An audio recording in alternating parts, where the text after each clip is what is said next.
Before the rain began to streak the windows of the diner, before the last trucker paid his check and disappeared into the gray afternoon, a small voice at the corner booth asked a question that would change 3 lives forever. "Mommy, why does that man have my eyes?" The waitress's hand stopped mid-pour. Coffee spilled across the saucer, but she didn't move to wipe it. But the second question was worse. "Is he the one you said was too dangerous to love?" 15 feet away, at the counter, a man who had built empires on silence and fear slowly set down his cup. Because men like him had trained themselves to notice everything. Every whisper, every glance, every shift in the air. And the air had just shifted. The girl was maybe 6 years old. She had dark hair that fell past her shoulders, and eyes the color of iron in winter light. His eyes. Calder Vane had been told by 3 doctors that he would never father a child. He had buried that grief so deep it had calcified into fact. He had built his entire life around the absence of legacy, around the certainty that his bloodline ended with him. But the girl in the corner booth was looking at him now, and she had his mother's nose. The Lamplighter Diner sat on the edge of Carrick Bay like a relic from a decade no one wanted to remember. The vinyl booths had cracked in patterns that resembled dried riverbeds. The neon sign outside flickered between open and pen, and no one had fixed it in years because no one who came here expected permanence. It was the kind of place where coffee was always burnt and always refilled without asking, where the jukebox played songs from the 70s because the buttons for anything newer had stopped working, where the windows stayed fogged from the inside, as if the building itself was trying to hide what happened within its walls. Carrick Bay had once been a shipping town, prosperous, loud with industry. But the ships had stopped coming 20 years ago, and what remained was a population that had forgotten how to leave, and a row of businesses that stayed open mostly out of stubbornness. The harbor still held a few fishing boats, but they went out less often now, and the men who crewed them had the look of people performing rituals they no longer believed in. Calder had come here for a meeting that had nothing to do with this diner, a sit-down with a man who owed money and needed reminding. But the man had not shown, and Calder had decided to wait, because waiting was something he did well, and because the coffee here was terrible enough to keep him sharp. He had not expected to see her. The waitress moved between tables with the efficiency of someone who had learned that stillness invited attention. Her dark hair was pulled back. Her uniform was faded but clean.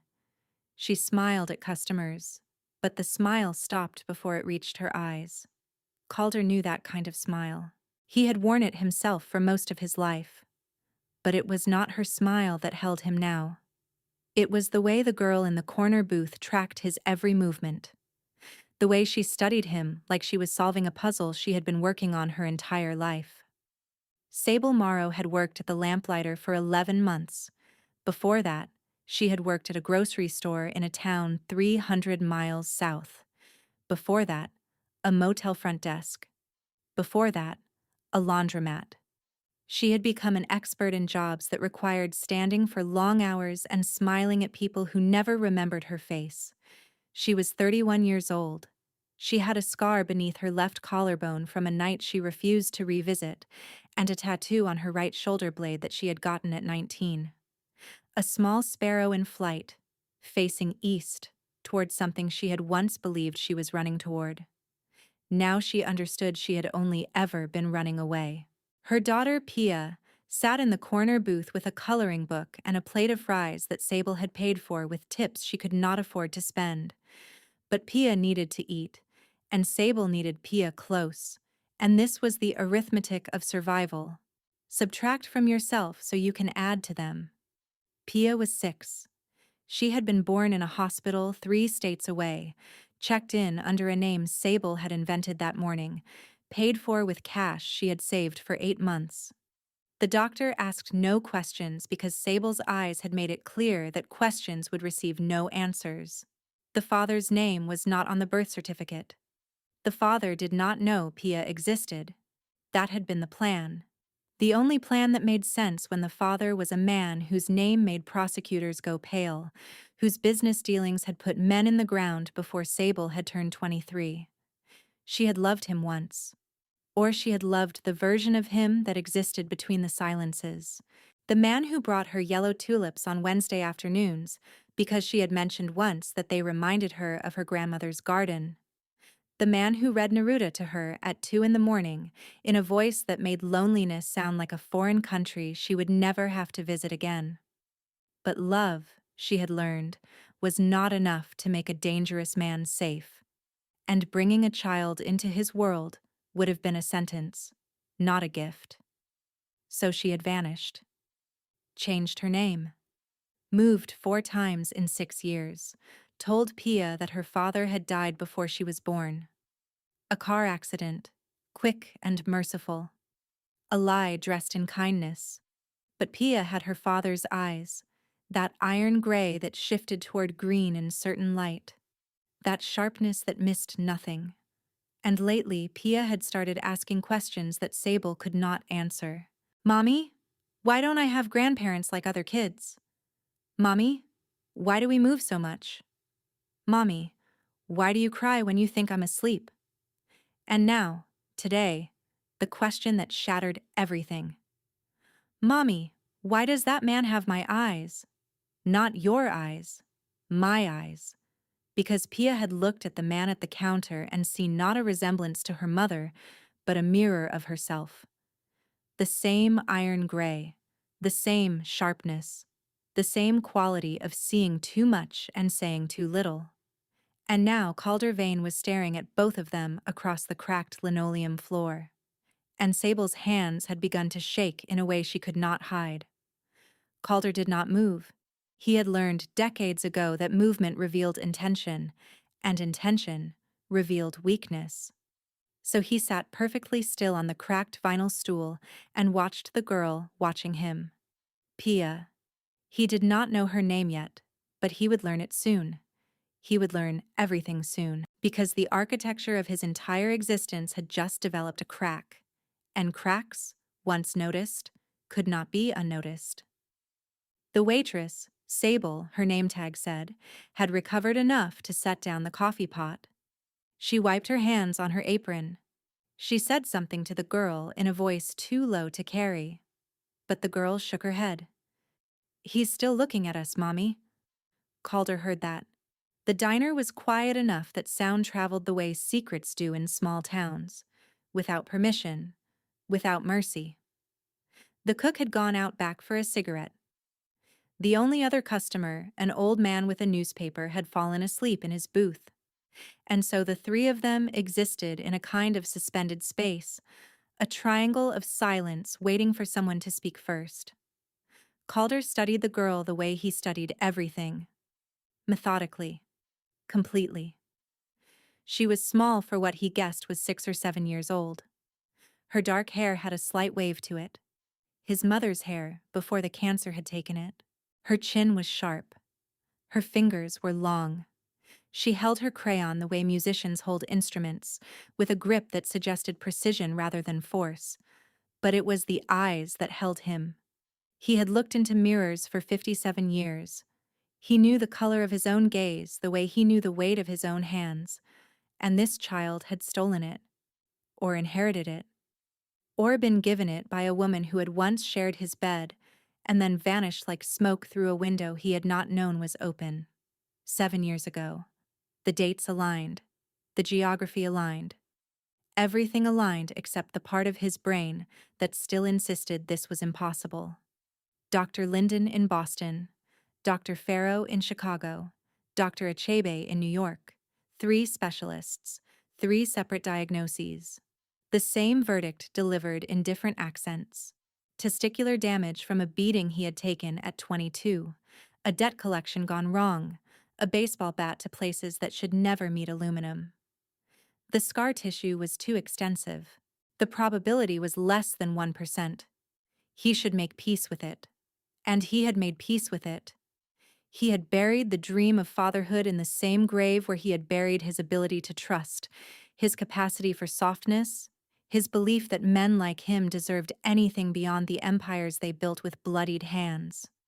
But the girl was looking at him, and she had asked her mother a question that suggested she already knew the answer. Sable appeared at his elbow. He had not heard her approach, which meant either she moved like water or his attention had slipped for the first time in decades.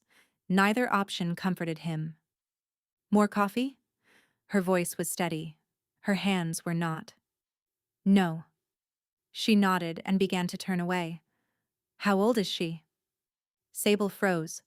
The question hung in the air between them like a blade balanced on its point. Excuse me? The girl, in the corner booth. The one who has been staring at me for the last 10 minutes. He paused. The one with my eyes. Sable's face did something complicated. It cycled through fear, then defiance, then something that looked almost like relief, as if a weight she had been carrying for years had finally been acknowledged, even if only by the person she had been hiding from. She's 6. 6 years, and how many months? Why does that matter?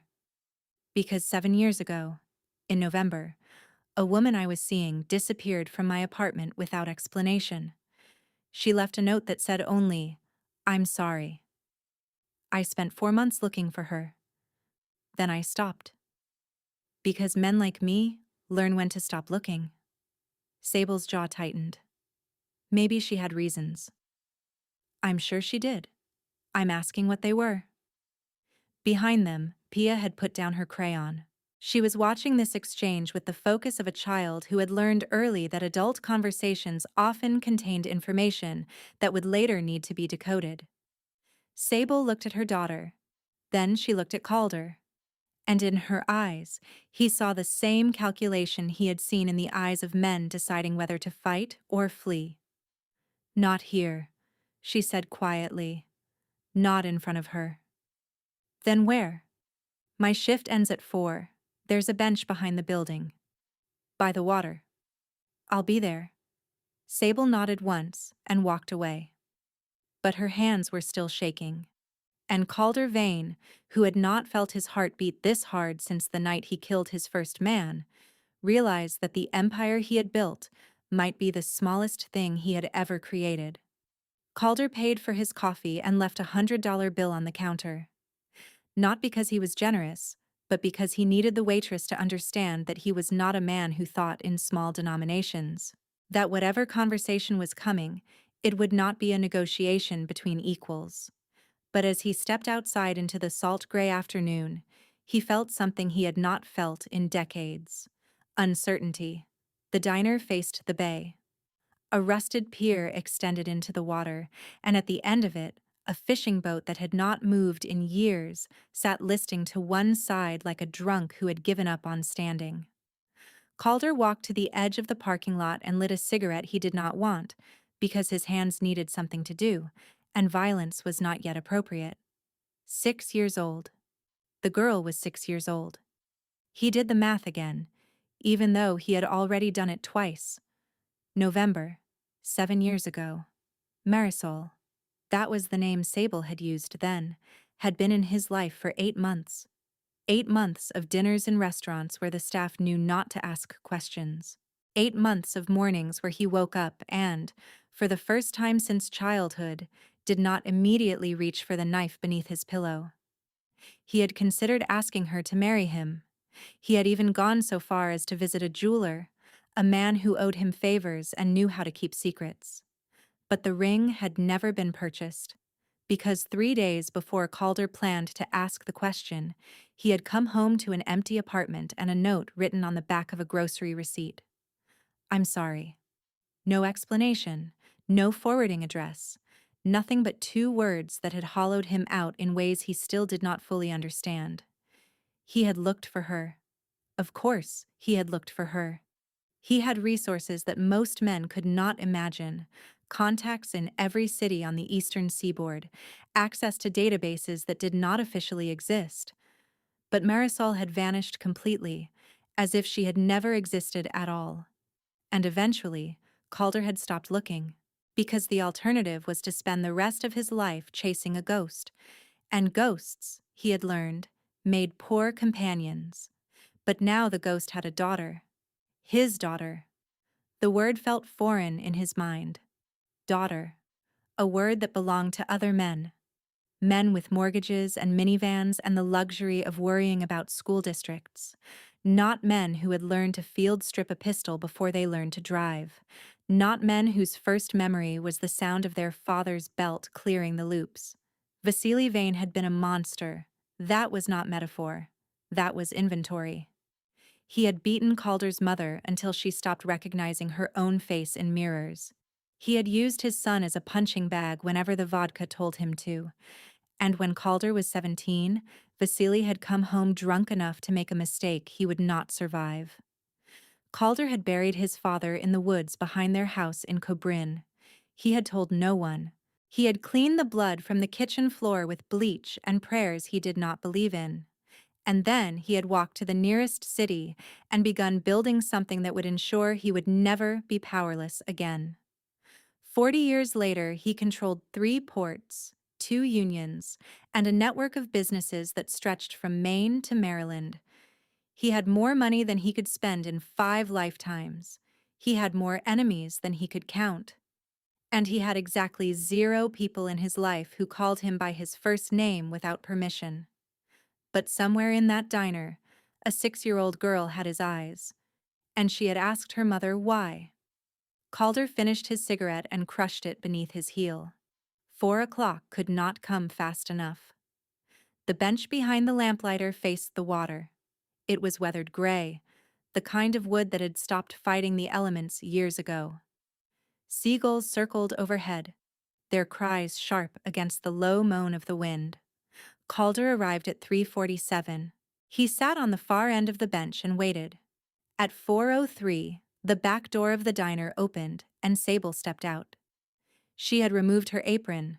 Her hair was down now, falling past her shoulders in the way he remembered from 7 years ago, before she had been Sable, when she had been Marisol, and he had been foolish enough to believe that softness was something he could afford. She crossed the gravel lot slowly, not hesitant, deliberate. She was measuring each step, calculating the distance between safety and whatever came next. She sat on the opposite end of the bench, a full 5 feet of weathered wood between them. For a moment, neither spoke. The waves lapped against the rocks below. A fishing boat chugged past in the distance, too far away to see who stood at its helm. Her name is Pia, Sable said finally. She likes to draw.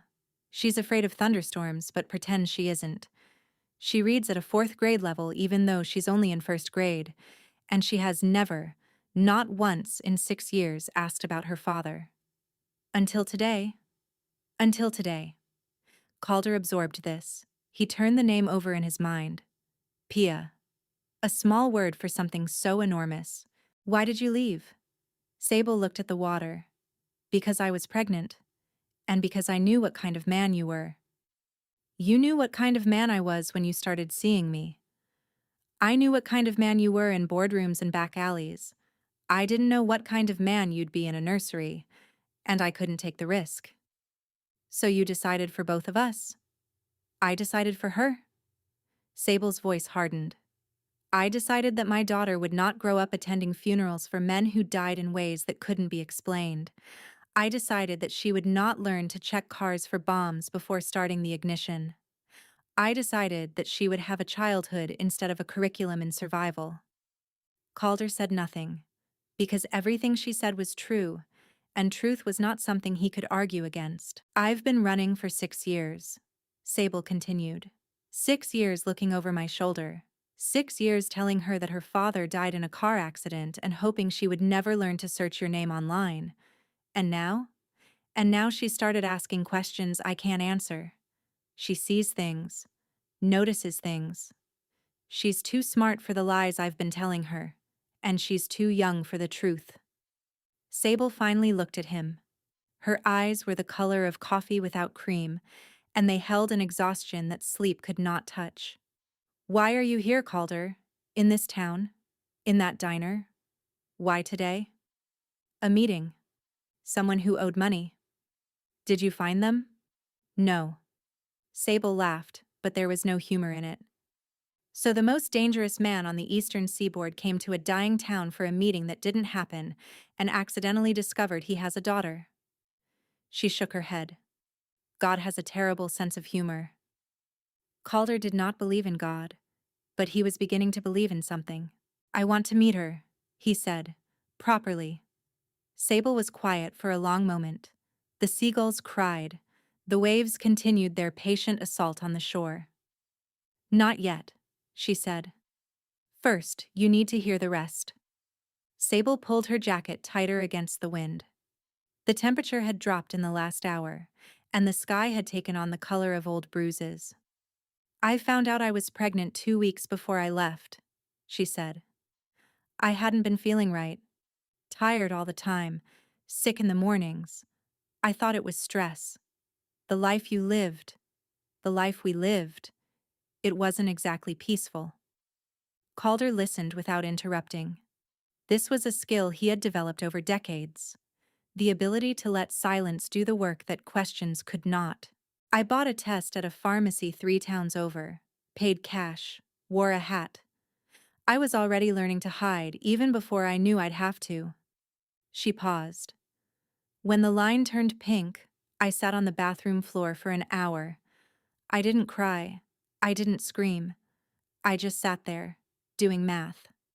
What kind of math? The kind where you calculate how long a child could survive in your world before something terrible happened to them. Sable's voice was steady, but her hands had begun to twist the hem of her jacket. I knew about Declan Murrow. What happened to his son? Calder's jaw tightened. Declan Murrow had been an associate. Mid-level. Reliable. His 8-year-old boy had been taken from a school parking lot by men who wanted leverage. They got their leverage. Declan paid what they asked. And the boy came home in pieces anyway, delivered in a cooler to Declan's front porch. That had been 9 years ago. Calder had handled the men responsible. Personally, with tools that did not leave evidence. But handling something after the fact was not the same as preventing it, and Declan Murrow had drunk himself to death within the year. I thought about telling you, Sable continued. I thought about it every day for 2 weeks. But every time I imagined that conversation, it ended the same way. You would want to protect her. And your idea of protection would put a target on her back that would never come off. You don't know what I would have done. I know exactly what you would have done. You would have surrounded her with guards. You would have built walls so high she would never see the sun. You would have loved her the only way you know how, by controlling everything around her. And she would have grown up in a prison made of your fear. The words landed like blows. Calder absorbed them the way he absorbed everything, without visible reaction, with internal cataloging that would be processed later, in private, where weakness could not be witnessed. So you ran. So I ran. I cleaned out my savings. I bought a bus ticket to a city I'd never been to. I changed my name. I cut my hair. I became someone else. Because the woman you knew could be found, but a stranger could disappear. And you've been disappearing ever since. For 6 years. 11 cities. 14 jobs. I've worked as a waitress, a motel clerk, a grocery stocker, a night janitor. I've lived in apartments where the heat didn't work, and cars where the back seat was the only bedroom. I've done everything I could think of to keep her safe. Sable turned to face him fully. Her eyes were wet, but no tears fell. She had learned perhaps the same lesson he had learned, that tears were a currency you could not afford to spend in front of people who might use them against you. But 6 months ago, something changed. Calder leaned forward slightly. What? Someone found us. Or started to. Sable's voice dropped. I got a letter at my apartment in Dunmore. No return address, no signature. Just a photograph of Pia walking home from school and a single sentence. She has her father's eyes. The air between them turned to ice. I packed that night. We were in the car by midnight. I drove for 9 hours and ended up here, in Carrick Bay, Because it was far enough and forgotten enough that I thought we might be safe. She laughed bitterly. And then you walked into the diner. Do you still have the letter? I burned it. But I memorized the postmark. It was sent from Revel. Revel. Calder knew the city well. It was the seat of his operations. The place where men who wanted to find him sent their messages, and men who wanted to avoid him learned to pray. Someone in my organization knows about her, he said slowly. Someone close enough to access information, patient enough to wait 6 years, and bold enough to send a threat. Or it's not someone in your organization, it's someone who wants to hurt you through her. Both options were catastrophic. Both options meant that Pia was no longer invisible. Both options meant that the walls Sable had spent 6 years building had already been breached. There's one more thing, Sable said. Her voice had changed, smaller now, more afraid. Tell me. The photograph. Pia was wearing a necklace in it, a small silver bird. A sparrow. Calder waited. I gave her that necklace 3 days before the photo was taken. Which means whoever took it wasn't following us from a distance. Sable's hands were shaking again. They were close. Close enough to see what she was wearing. Close enough to touch her. The seagulls continued their circuits overhead. The waves continued their rhythm against the rocks. And Calder Vane felt something he had not felt since his father's belt had taught him what fear tasted like. Rage, pure and absolute, and aimed at someone he could not yet name. No one, he said quietly, will touch her again. Sable studied his face. How can you promise that? Because I've spent 40 years becoming the thing that other men fear, and now I have a reason to use it. The sky had darkened further. Somewhere out over the bay, lightning flickered without thunder, too far away to hear. You asked me why I'm here, Calder said. In this town. The truth is, I don't know. The meeting was an excuse. I could have sent someone else. I always send someone else. But not this time. Not this time. He looked at the water. 3 weeks ago, I attended a funeral. A man named Orrin Blackwell. He ran a fishing operation out of Gloucester that I had financial interests in. He was 72. Heart attack. Natural causes.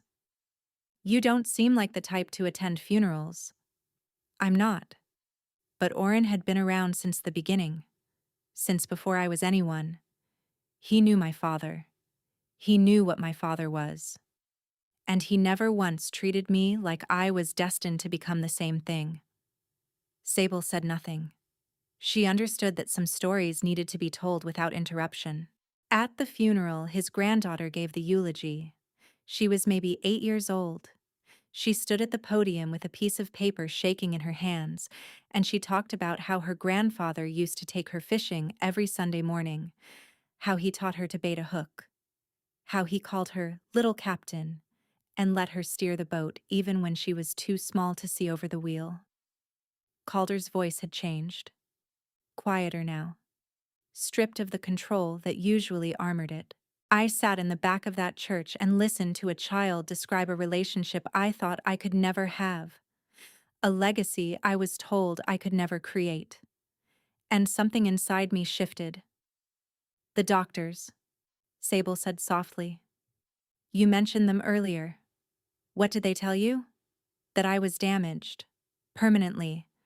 An injury from when I was 22. A debt collection that went wrong. He paused. My father's debts, as it happened. He'd been dead for 5 years, but his mistakes kept finding me. And they said you couldn't. They said the probability was less than 1%. They said I should make peace with it. They said some men are not meant to continue. His jaw tightened.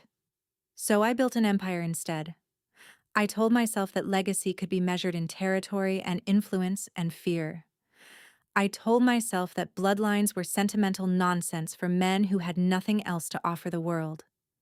He turned to look at Sable.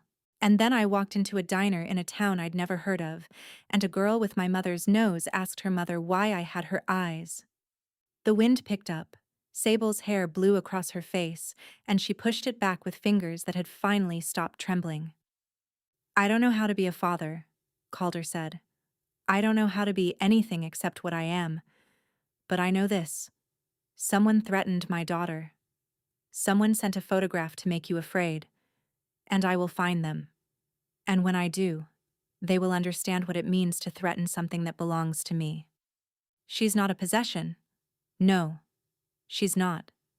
She's a miracle I was told could never exist." He paused. "And I will burn the world down before I let anyone take her from it." Calder made 3 phone calls that night. The first was to a man named Stellan Vickers, who handled security for Calder's operations in the Northeast. Stellan had been with him for 18 years. He was methodical, discreet, and completely incapable of disloyalty, not because of moral conviction, but because Calder had once saved his sister from a situation that would have ended her, and Stellan understood that some debts could never be repaid. "I need a team in Carrick Bay by morning, 4 men, surveillance rotation, a woman and a child. I'll send you the address." Threat level? Unknown, but treat it as maximum until I say otherwise. The second call was to Marguerite Solano, an attorney who had represented Calder's interests for 15 years and knew how to make paperwork appear and disappear with equal efficiency. "I need documentation prepared, birth certificate amendment, custody filings, whatever is necessary to establish legal paternity without a court appearance. That requires genetic confirmation. I'll provide it. How quickly can you move? If the DNA matches, 72 hours. Faster if you need it. I need it." The third call was to himself, or rather, to the part of himself that had spent 40 years learning to anticipate betrayal before it arrived. Someone in his world knew about Pia. Someone had known for at least 6 months, possibly longer. That meant either a leak in his organization or an enemy with better intelligence than he had assumed. Neither option was acceptable. Both options would be addressed.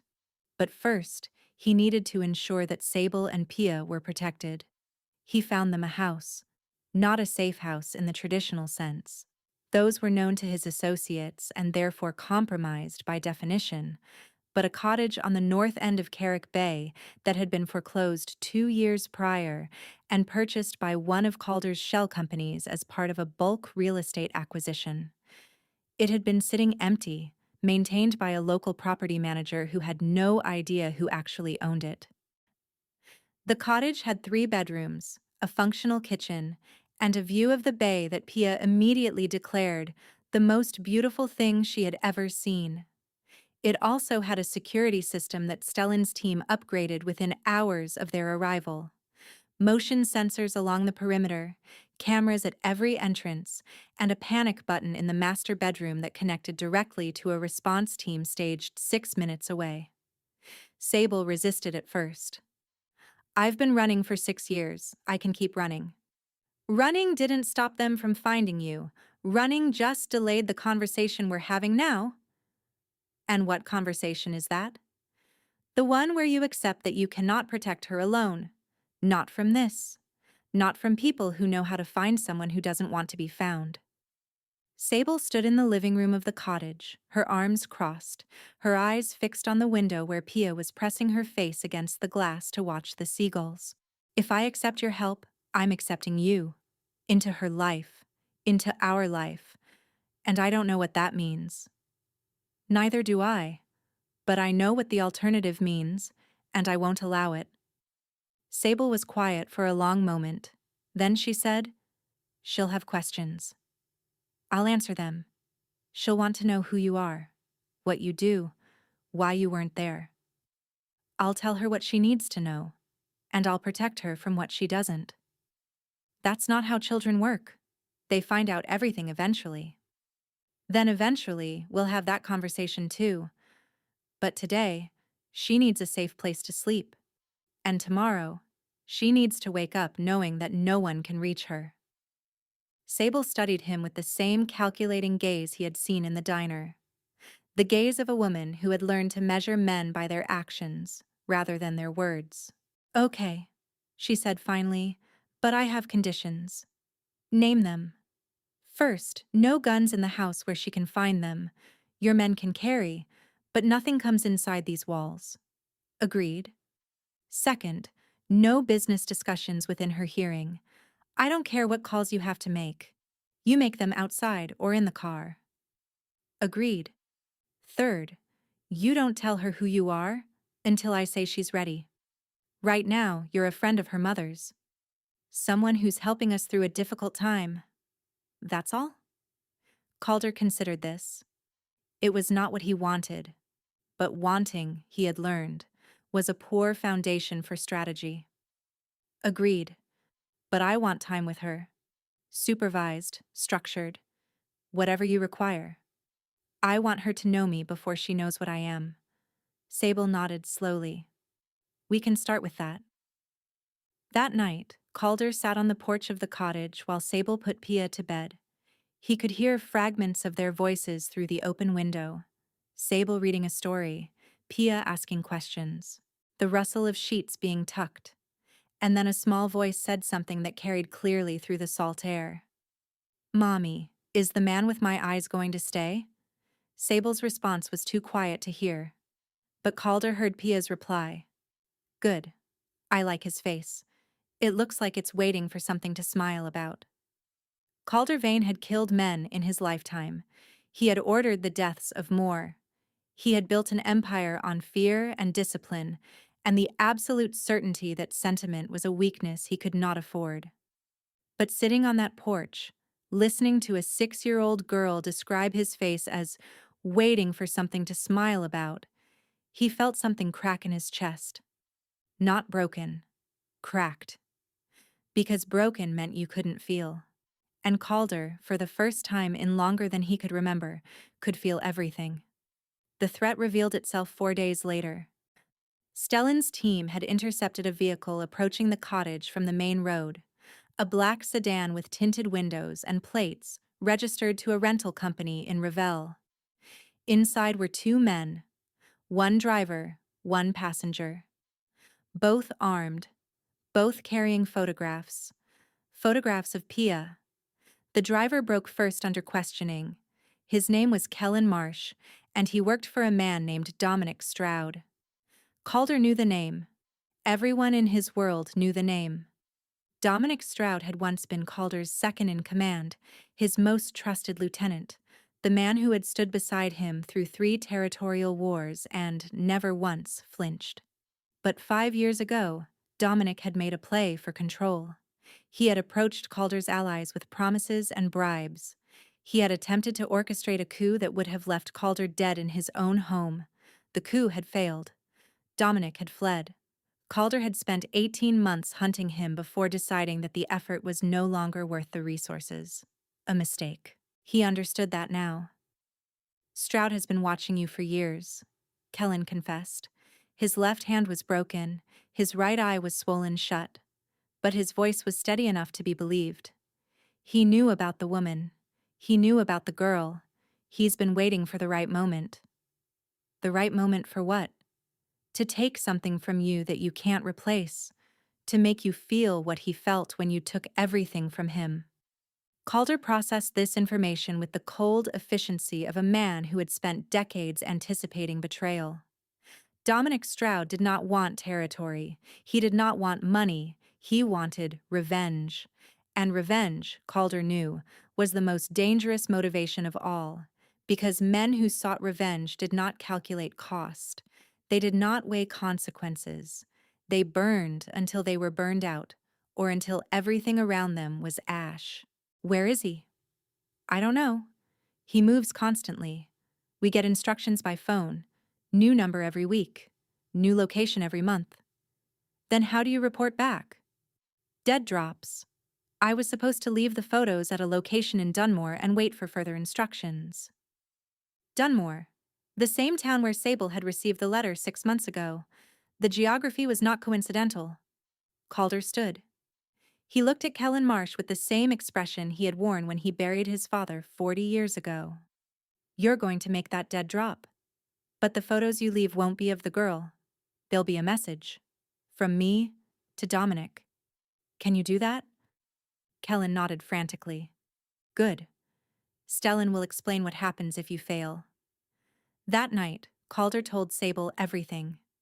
He told her about Dominic Stroud, about the coup, about the 5 years of silence that had clearly been 5 years of planning. Sable listened without interrupting. When he finished, she asked only one question. Can you stop him? Yes. How? By doing what I should have done 5 years ago. By ending it permanently. Sable looked toward the bedroom where Pia was sleeping. If you do this, if you go after him, you might not come back.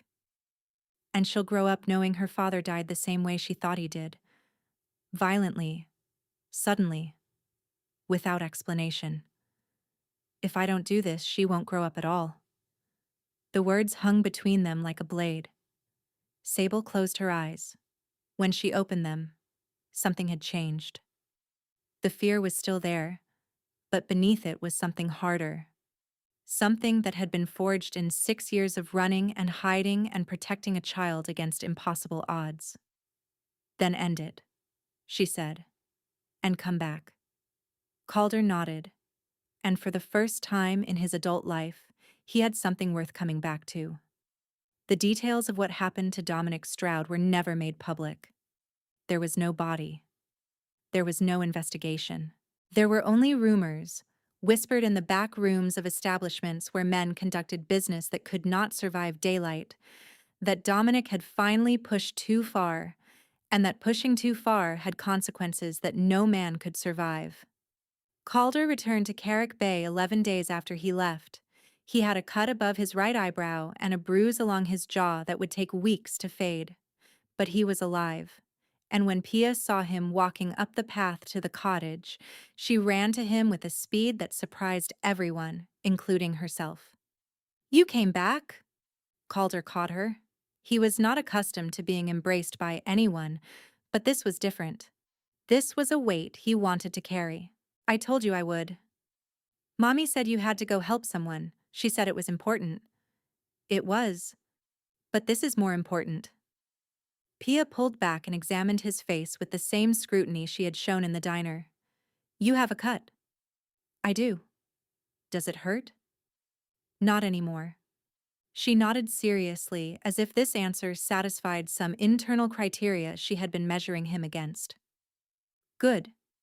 Because I made you something, and you can't be sad when you see it. She took his hand, her small fingers wrapping around two of his, and led him into the cottage, where Sable was standing by the kitchen window. Their eyes met. 1,000 words passed between them in silence, gratitude, relief, the beginning of something that neither of them had vocabulary for yet. Pia led Calder to the refrigerator, where a drawing had been taped at her eye level. It showed 3 figures standing in front of a house. One tall, one medium, one small. The tall figure had dark hair and gray-green eyes. She had used 3 different crayons to get the color right. The medium figure had brown hair and was holding the small figure's hand. And above them, in letters that slanted upward because she was still learning to write in straight lines, Pia had written a single word: family. Calder stared at that word for a long time. He had built empires. He had destroyed rivals. He had accumulated wealth and power and fear in quantities that most men could not comprehend. But he had never seen his purpose written in crayon on a piece of construction paper. Do you like it? Pia asked. Her voice was uncertain now. Vulnerable in the way that children become vulnerable when they offer something true and wait to see if it will be accepted. Calder knelt so that he was at her level. He looked at the drawing. He looked at the word. He looked at the girl who had his eyes and his mother's nose, and a courage that he was only beginning to understand. I love it, he said. Pia smiled. Then she reached up and touched the sparrow necklace at her throat. The same necklace that had appeared in the photograph, the same necklace that had told them how close the danger had come. Mommy says sparrows are brave because they're small, but they never stop flying, Pia said. She says I'm like a sparrow. Calder looked at Sable, who was watching from the doorway with tears she was no longer trying to hide. Your mother is right, Calder said. But now the sparrow has somewhere safe to land.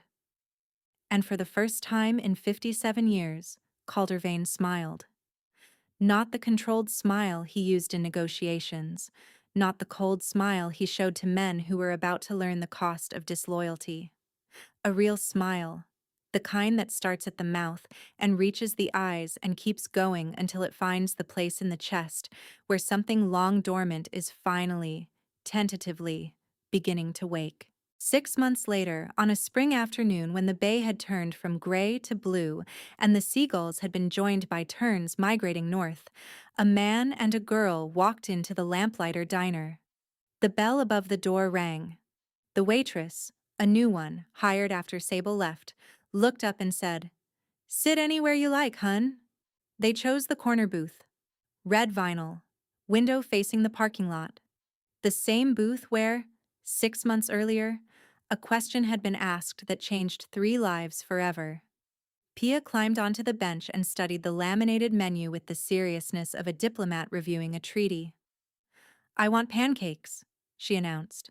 "Pancakes it is. And eggs. And eggs. And can I have orange juice? The kind with the pulp, not the kind without?" "I'll ask." The waitress came by.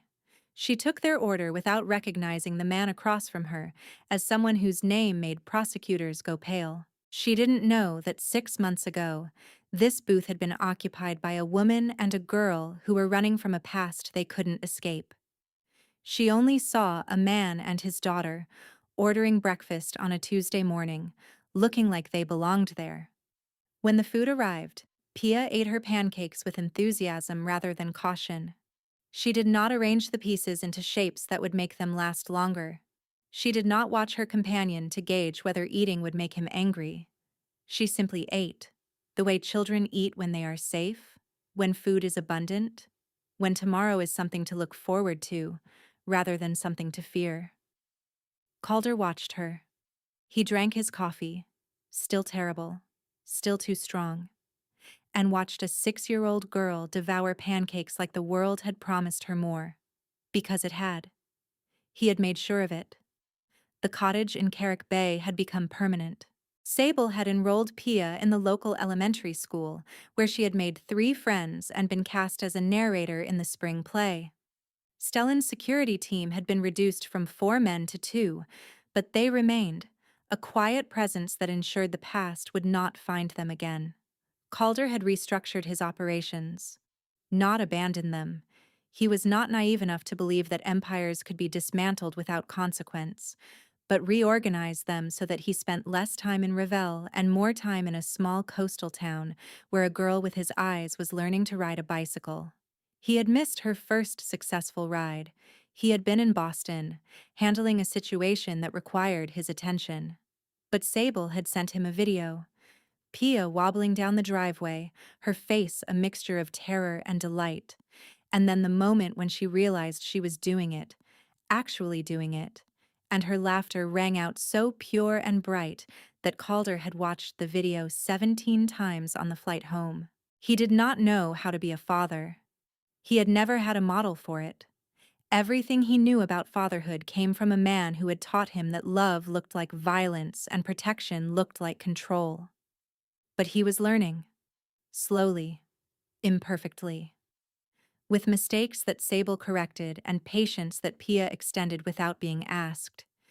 He was learning that bedtime stories mattered more than business calls, that a drawing taped to a refrigerator could be worth more than a portfolio of properties, that the word family, written in slanting crayon letters, was a legacy that no empire could match. Pia finished her pancakes and looked up at him with syrup on her chin. "Can we come here every Tuesday?" "If you want." "I want." She paused. "Can Mommy come next time?" "If she wants." "She will. She says this is where everything started." Calder looked around the diner. The cracked vinyl. The foggy windows. The flickering neon sign that still couldn't decide whether it was open or pen. She's right, he said. It is. Pia nodded with the gravity of a child who understood that some places held meaning beyond their appearance. Then she reached across the table and took his hand. I'm glad you found us, she said. I'm glad you let me stay. You have to stay. You're my dad. She said it simply, without fanfare, without the weight of 6 years of absence or the complexity of a truth that had taken months to explain. She said it the way children say things when they have decided something is true and see no reason to complicate it with doubt. Calder Vane had been told by 3 doctors that he would never have a family. He had believed them for 35 years. He had built his entire life around that absence. But the girl across from him had his eyes, and she had just called him Dad. And somewhere, in a cottage overlooking the bay, a drawing was still taped to the refrigerator. 3 figures. 1 word. Family. The bell above the diner door rang as they walked out into the spring sunlight. Pia skipped ahead toward the car, the sparrow necklace glinting at her throat, her shadow stretching long across the pavement. And Calder followed. Not because he had to, because he wanted to. Because after 57 years of building walls, he had finally found a door worth walking through. The seagulls circled overhead, the bay glittered in the distance, and a man who had once been told he would never have a legacy walked toward the only one that had ever mattered.